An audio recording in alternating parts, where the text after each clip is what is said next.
অহংকারী দাম্ভিক লোককে পছন্দ করেন না। অহংকারী, আমাদের তো অহংকার টহংকার নাই না? আছে? অহংকার আছে? কিসের অহংকার বলেন? টাকার, আর ক্ষমতার, আর সৌন্দর্যের, আর হ্যাঁ পাওয়ার, সোশ্যাল পাওয়ার। এই যে অহংকার, অহংকারের খাঁচা থেকে মুক্ত রাখো আমাদেরকে তুমি প্রভু হয়ে, পড়েন আমিন। এটা একটা ভয়ঙ্কর খাঁচা। আচ্ছা, অহংকার করার আমাদের আছে কি বলেন তো? কিছুই নাই।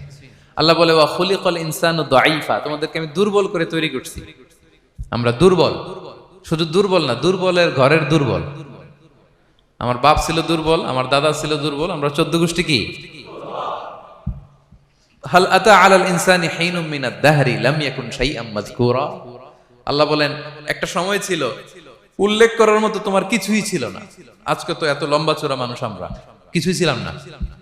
আমার বর্তমানে বয়স চলে 36, 37। তা আজ থেকে 37 বছর আগে আমি কি ছিলাম? আমার অস্তিত্বই ছিল না, আমার কোনো নাম ছিল না, আমার কোনো গ্রাম ছিল না, আমার কোনো অ্যাড্রেস ছিল না, আমার কোনো পরিচিতি ছিল না। আজ থেকে আরো 37 বছর পরে একটু খেয়াল করেন তো, এখন তো 37, আরো 37 ধরেন বাঁচলাম। এরপরে আমি দুনিয়া, দুনিয়া থাকবে কিন্তু আমি নাই। আজকে কার জন্য আটকে আছে দুনিয়ার কাজ বলেন তো? আপনার দাদার জন্য, আপনার নানার জন্য। তো আপনাকে লাগে কেন? আপনাকে লাগে? লাগে না তো আমাকে। আমি দুনিয়া, একদিন কিছুই ছিলাম না। আল্লাহ বলেন হাল আতা আলাল ইনসানি হিনুম মিনাদ দাহরি লাম ইয়াকুন শাইআম মাযকুরা। তুমি কিছু ছিলা, একটা সময় কিছুই ছিলা না, উল্লেখ করার মতো তুমি কিছুই ছিলা না। অস্তিত্বহীনের জগৎ থেকে তোমাকে আমি অস্তিত্বে আনলাম। তোমার বাবার পৃষ্ঠদেশ থেকে তোমার মায়ের গর্ভাশয়ে আমি তোমাকে ফেললাম। সেখানে আমি আল্লাহ তোমাকে একটু একটু করে তিলে তিলে বড় করলাম। 9 মাস 10 মাস পরে মায়ের পেট থেকে দুনিয়াতে তুমি আসলে। দেখেন তো দুনিয়ায় আসার পরে আমাদের অবস্থাটা কি? কাপড় নাই, চোপন নাই, এভাবে চলে আসছি। আসার পরে কেউ যদি মুখে খাবার তুলে দেয় তাইলে খাইতে পারি, হ্যাঁ, তাও লিকুইড খাবার, এদিক দিয়ে দিলে এদিক দিয়ে পড়ে যায়, খালি মুছতে হয়। মেহমান একজন এসে আদর করে কোলে নিচে পেশাব করে দিছি ভরাইয়া, আছে না নাই? হয়েছে না, হয়েছে না এরকম? আদর করে একটা কোলে নিছেন, এখনই না ডায়াপার আসছে মিয়া। আজ থেকে 10 বছর আগে এগুলো ছিল নাকি? প্যাম্পাস ডায়াপার ছিল, এই কাঁথা টাতা নিয়ে কোলে নেওয়া লাগতো, এরপরে দিছে ওদিক দিয়ে জামা টামা ভিজে শেষ। ইভেন রাসূল সাল্লাল্লাহু আলাইহি ওয়াসাল্লামের কোলে এরকম বাচ্চারা পেশাব করে দিছে, এরকম হাদিস আছে। আদর করে মায়েরা বাবারা আসলেই তো তার বাচ্চাকে রাসূল সাল্লাল্লাহু আলাইহি ওয়াসাল্লাম কোলে দিতেন, পেশাব করে দিতেন। তো কার কোলে উঠছে এটাও জানি না, পেশাব করে ভরাই দিচ্ছে। পেশাব পায়খানা করে সয়লাভ। লিকুইড দিলে খেতে পারি, শক্ত কিছু খেতে পারি না। এই তো আমি, এই তো আমার ক্ষমতা। একজন যে বললেন ক্ষমতার অহংকার, এই তো ক্ষমতাটা তো এতটুকু। এরপরে যখন জোয়ান হয়েছে, এখন তো জোয়ান, এখানে একটা ভূমিকম্প হইলে কি অবস্থা হবে বলেন তো জোয়ানদের? হ্যাঁ, কাঁপতে কাঁপতে সব শেষ। একটা ভূমিকম্প, একটা তুফান হলে ওটার বিরুদ্ধে দাঁড়াতে পারি না। একটা তুফান, রাস্তায় টায়ার পাংচার হলে লাফ দিয়ে উঠি। ক্ষমতা আমার, আমার নাকি ক্ষমতার অহংকার। কি দুর্বল আমরা, হ্যাঁ? কুকুর আমাদেরকে কামড় দিলে আমরা কুকুরের কামড়ও দিতে পারি না, ঠিক কিনা? মশা যে কামড়ায়, এটা ধরতে না পারলে কিছু করতে পারি? কামড় মাইরা দিছে দৌড়। বল্লা পোকা এসে যদি কামড় দিয়ে দৌড় দিয়ে কিছু করতে পারেন? তো কিসের কিসের ক্ষমতা আপনার? এরপর আবার যদি 70-80 বছর হায়াত পাই, আবার আগের মতো যেখানে বসি ওইখানেই ডাইরেক্ট, আছে না নাই? বয়স যখন 80 হয়ে যায় আর থাকে শরীরের কন্ট্রোল, আবার যেখানে বসে ওইখানেই পেশাব পায়খানা। খাবার দিলে খাইতে পারি, পিঠটা বাঁকা হয়ে কুজু হয়ে গেছে, এর নাকি আবার অহংকার। সাজে অহংকার, সাজে অহংকার, সাজে একজনের। আওয়াজ করে বলতে হবে তিনি কে? 3 নম্বরে অহংকার দাম্ভিককে আল্লাহ পছন্দ করেন না। প্রিয় ভাইরা, আল্লাহ বলেন কারুনের ঘটনাকে আল্লাহ এখানে এনেছেন। আল্লাহ বলেন ইন্না কারুনা কানা মিন কওমি মূসা। কারুন ছিল মুসা আলাইহিস সালামের কওমের লোক, মুসা আলাইহিস সালামের কাজিন ছিল মূলত। কারুন নামে একজন সম্পদশালী ছিল। মিশরের রাজধানী কায়রো থেকে 100 কিলো দূরে ফাইউম নামে একটা জেলা আছে, ওখানে তার বাড়ি ঘর। আমি দেখে এসেছি, কয়েকবার গিয়েছে। তো ফাবাগা আলাইহিম, সে মানুষের উপর চড়াও হলো। ওয়া আতাইনাহু মিনাল কুনুজি মা ইন্না মাফাতিহাহু লাতানু বিল উসবাতি উলিল কুওয়া। আল্লাহ বলেন এই কারণকে আমি এত সম্পদ দিয়েছি, এত বেশি ছিল তার সম্পদ, সম্পদগুলো যে সে আলমারির ভিতরে রাখতো, ওই আলমারির যে চাবি হইতো, এই চাবিগুলোরে ওজন করার জন্য, কাঁধে নেওয়ার জন্য 10 জন পেশি শক্তি পুরুষ লাগতো। আলমারি রাখার জন্য না, কি রাখার জন্য? আলমারি ভর্তি যে সোনা দানা গহনা, ওইটা যে চাবি, ওই চাবিগুলা বহন করতে একদল পেশি পুরুষ লাগতো, এত সম্পদ। তো তাকে এলাকার লোকেরা বলেছিল খলালাহু কওমুহু লা তাফরাহ, হে কারণ তুমি গর্ব করো না। কারণ তাকে বলছিল মুসা আলাইহিস সালাম যাকাত দাও, সে বলতেছে আমি যাকাত দিব কেন, এই সম্পদ তো আমার। ইন্নামা উতিতুহু আলা ইলমিন ইনদি, আমি আমার বুদ্ধি খাটায় এই সম্পদ কামাইছি, আমার সম্পদ আমি খাবো, আমি যাকাত দিব কেন? আল্লাহ বলেন ইন্নাল্লাহা লা ইউহিব্বুল ফারিহিন, কারণ তুমি অহংকার করলে আমি আল্লাহ অহংকারকে বরদাস্ত করি না, অহংকারীদেরকে আমি আল্লাহ পছন্দ করি না। আমি অহংকারকে পছন্দ করি না, অহংকারকে আল্লাহ তাআলা পছন্দ করেন না।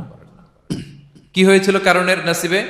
আল্লাহ বলেন ফাখাসাফনা বিহি ওয়া বিদারিহিল আরদ ফামা কানা লাহু মিন ফিআতি ইয়ানসুরুনাহু মিন দুনিল্লাহ ওয়া মা কানা মিনাল মুনতাসিরিন। আল্লাহ বলেন সে যখন অহংকার দেখালো, আমি কারুনকে আর কারুনের সব সম্পদ মাটির ভেতরে দাবিয়ে দিলাম, মুহূর্তেই দাবিয়ে দিলাম। সহিহ বুখারীতে এসেছে ইয়াতাজালজালু ফিল আরদ, প্রতিদিন 1 বিঘত করে কারুন জমিনের ভিতরে যেতেই থাকবে, যেতেই থাকবে, যেতেই থাকবে কিয়ামতের আগ পর্যন্ত। আল্লাহু আকবার। কারণ অহংকার করেছিল। আল্লাহ বলে আমি অহংকারীদের পছন্দ করি না। সূরা লোকমানে আল্লাহ বললেন ওয়ালা তুসাইর খাদ্দাকা লিন্নাস, মানুষ থেকে মুখ ফিরিও না। ওয়ালা তামশি ফিল আরদা মারাহা, জমিনে অহংকার ভরে হেঁটো না। ইন্নাল্লাহা লা ইউহিব্বু কুল্লা মুখতালিন ফখুর, আল্লাহ তাআলা অহংকারীদেরকে, দাম্ভিকদেরকে পছন্দ করেন না। এই যে আমি বলছি যে 7 শ্রেণীর লোককে আল্লাহ পছন্দ করেন না, এটা আমার মন গড়া বানানো কথা না। প্রতিটি কথার পেছনে কোরআনের যুক্তি আছে। কোরআনে আল্লাহ তাআলা বলছেন আল্লাহ অহংকারীদেরকে পছন্দ করেন না। ইংরেজিতে কি বলে? ইগো আছে আমাদের, হ্যাঁ ইগো, এটারে ছেড়ে ফেলতে হবে, অহংকার করা যাবে না। আমার প্রিয় ভাইয়েরা একটু মনোযোগী হন, এই আয়াতের তাফসীরটা একটু সংক্ষেপে বুঝিয়ে দেই। আল্লাহ তাআলা বলছেন ইন্নাল্লাহা লা ইউহিব্বু কুল্লা মুখতালিন ফখুর, আল্লাহ কোন মুখতাল আর ফাখুরকে পছন্দ করেন না। মুখতাল আর ফাখুর মানে কি? মুখতাল মানে যে অহংকার করে মনে মনে। কিছু লোক আছে ভিতরে ভিতরে নিজের বড় মনে করে, বাইরে বলে না বা বলার সাহস পায় না, কিন্তু ভিতরে ভিতরে ভাবে আমি কোন হনুরে, কি বলে আমি কোন, আমি তো বড়, আরে আমার চেয়ে বড় বেশি জানে নাকি কেউ, আমার চেয়ে কিছু পারে নাকি, আমি তো, কিন্তু এটা মুখ দিয়ে বলে না, ভিতরে ভিতরে আছে না নাই? এদেরকে আরবিতে বলে মুখতাল। কি বলে? মুখতাল। আরেকজন ফখুর, সে শুধু ভিতরে না, এটা প্রকাশ্যে বলে বেড়ায়, এটা আরো ডেঞ্জারাস। ফখুর সে আরো খারাপ, সে প্রকাশ্যে তার অহংকার প্রদর্শন করে, বলে বেড়ায় যে আমি বড়, আমি বড়, আমি বড়। এই আমি বড় কথাটাই সবচেয়ে ভয়ঙ্কর। আমি বড় কথাটাই সবচেয়ে ভয়ঙ্কর। নিজে যাকে বড় বলে বড় সে, লোকে যাকে বড় বলে বড় সে হয়। আমার প্রিয় পেনাঙ্গের ভাইয়েরা, নিজেকে বড় মনে করা এটা শয়তানের স্বভাব। কার স্বভাব? বিনয়ী হওয়া এটা নবীদের স্বভাব। আল্লাহ তাআলা ফেরেশতাদেরকে বলেছিলেন উসজুদু লি আদম, তোমরা আদমকে সিজদা দাও। ফাসাজাদাল মালাইকা কুল্লুহুম, সবাই সিজদা দিল ইল্লা ইবলিস, কে ছাড়া? ইবলিস ছাড়া। সে নিজেকে বড় মনে করেছিল, শয়তান। কিভাবে? সে লজিক খাটাইলো আল্লাহর সাথে। সে লজিক দিয়ে আল্লাহর বলে আল্লাহ ক্বালা আনা খায়রুম মিনহু, আল্লাহ আমি কেন সিজদা দেব, আমি তো আদমের চেয়ে শ্রেষ্ঠ, আমি বড়। আল্লাহ বলতেছে তুমি বড়, কেমনে বড়? শয়তান বলে খালাকতানি মিন নার, আপনি আমারে বানাইছেন কি দিয়ে? আগুন দিয়ে। ওয়া খালাকতাহু মিন তিন, আর আদমকে বানিয়েছেন মাটি দিয়ে। কি দিয়ে? মাটি দিয়ে। আগুনের ধর্ম দাউ দাউ করে উপরের দিকে কি করে? ওঠে, আর মাটি ঢিলা রেখে দিলে নিচে পড়ে যায়। তো সে যুক্তি দিয়ে বলতেছে আল্লাহ ঊর্ধ্বগামী কোন জিনিস তো নিম্নগামী কোন জিনিসের কাছে মাথা নোয়াতে পারে? যুক্তি। মনে রাখবেন যুক্তি সব জায়গায় খাটে। আপনার অফিসের যে বস, মালয়েশিয়ান ভাষায় বসরে কি বলেন আপনারা? ওকে।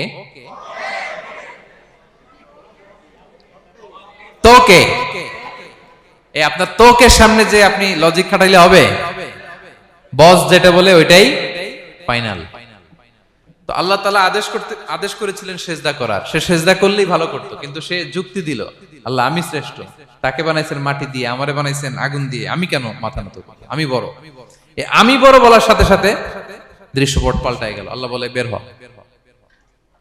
ফখরুজ, বের হ, তুমি অভিশপ্ত, তুমি লানত প্রাপ্ত,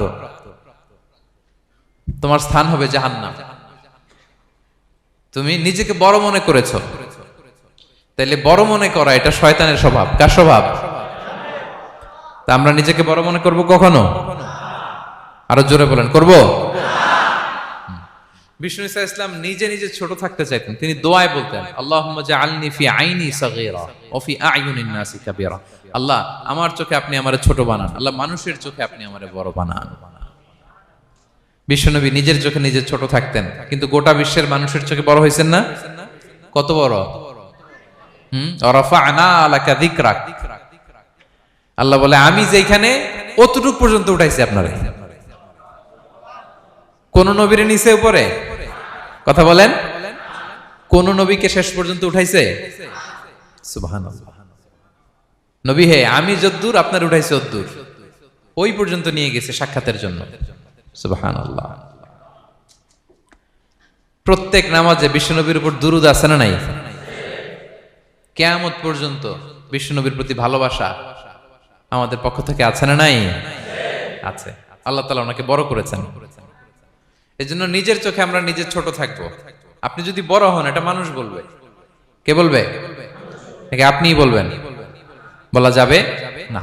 এবং বিষ্ণু ইসলাম কিছু টেকনিক আমাদের শিখিয়েছেন, কিছু টেকনিক আমাদের জানিয়েছেন। এই কাজ করলে তোমরা অহংকার থেকে মুক্ত থাকতে পারবে। এর মধ্যে একটা হচ্ছে আগে আগে সালাম দেওয়া। তিনি বলেন আল বাদিউ বিসসালামি বারিউম মিনাল কিবর, যে আগে আগে সালাম দেয় তার হৃদয় থেকে আল্লাহ অহংকার তুলে নেয়। আগে সালাম দিয়ে পারবেন? ফোন করলেই আগে কি বলবেন? বাসায় ঢুকেই আগে কি বলবেন? স্ত্রীকে আগে সালাম দিবেন, বন্ধুকে আগে সালাম দিবেন, বাসার কাজের লোকটাকে আগে সালাম দিবেন, আপনার ড্রাইভারকে আগে সালাম দিবেন, বাসার দারোয়ানটারে আগে সালাম দিবেন। ফকির একটা আসলে আপনি সালাম দিয়ে ফেলবেন।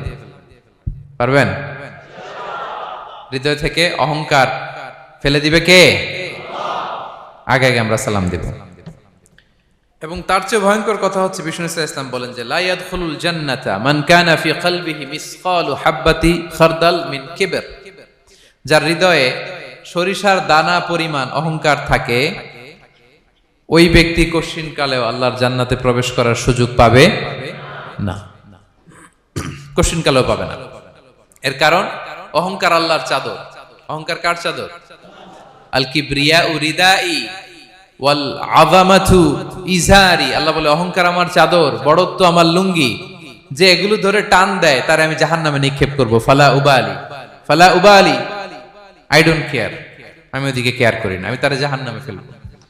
সো অহংকার আমাদের সাজে না। আমি শুরুতেই তো বললাম আমাদের লাইফ সার্কেলটা একটু দেখাইলাম না যে ছিলাম কই, অস্তিত্বহীন থেকে দয়া করে মায়া করে তিনি আমাকে অস্তিত্বে এনেছেন। কত ছোট্ট, কত ক্ষুদ্র, কত নগণ্য, কত দুর্বল ছিলাম আমরা। আবার যৌবনের একটা পিরিয়ড কাটিয়ে, যৌবনের সময় তো কতটা দুর্বলতা বললাম, আবার সে দুর্বল, মানে দুর্বল থেকে দুর্বল। এই হচ্ছে আমাদের লাইফ স্টোরি, লাইফ হিস্ট্রি। তাহলে অহংকার আমাদের সাজে। অহংকার তার সাজে যার কোনো ক্ষয় নাই, যার কোনো লয় নাই, যার কোনো অভাব নাই। হ্যাঁ, গোটা বিশ্ব তার মুখাপেক্ষী, তিনি কারো মুখাপেক্ষী না, ঠিক কিনা? গোটা বিশ্ব তার কাছে ঠেকা, তিনি কারো কাছে ঠেকা না, ঠিক কিনা? গোটা বিশ্ব তাদের সার্ভাইভালের জন্য তার প্রতি মুখ থুবড়ে পড়ে থাকে, তিনি কারোর জন্য বসে থাকা লাগে। অহংকার সাজে তার। আর এই আল্লাহর অহংকারের চাদর ধরে যে টান দেয়, আল্লাহ বলে ওরে আমি জাহান্নামে ফেলবো, আর তাদেরকে আমি পছন্দ করি না। আল্লাহ তাআলা অহংকারীদেরকে পছন্দ করেন না। তাহলে অহংকারকেও আমরা না বলে দিব, নো বলবো, নো। আওয়াজ করে বলেন নো। শুধু মুখে মুখে নো নাকি অন্তর থেকে? এই তো আজকের দিওয়ান কুলিয়ার বাইরে ফেলে দিছি আমরা অহংকার। কি বলেন? পেনাঙ্গের ভাইরা, আর অহংকার করব? আপনি বিনয়ী হন। মান তাওয়াদা তারাফা, বিষ্ণু বলেন যে নিচু হয় আল্লাহ ওর টাইনা উঁচু করে। আপনি বিনয়ী হবেন, আল্লাহ আপনার উঁচু করবে। আর আপনি উঠতে চাবেন, এক থাপ্পড় মেরে জমিনে আল্লাহ মিশাই দিবে। এজন্য বড়ত্ব, দাম্ভিকতা এটা আল্লাহর পোশাক, আমরা যেন তার পোশাক ধরে টান না দেই।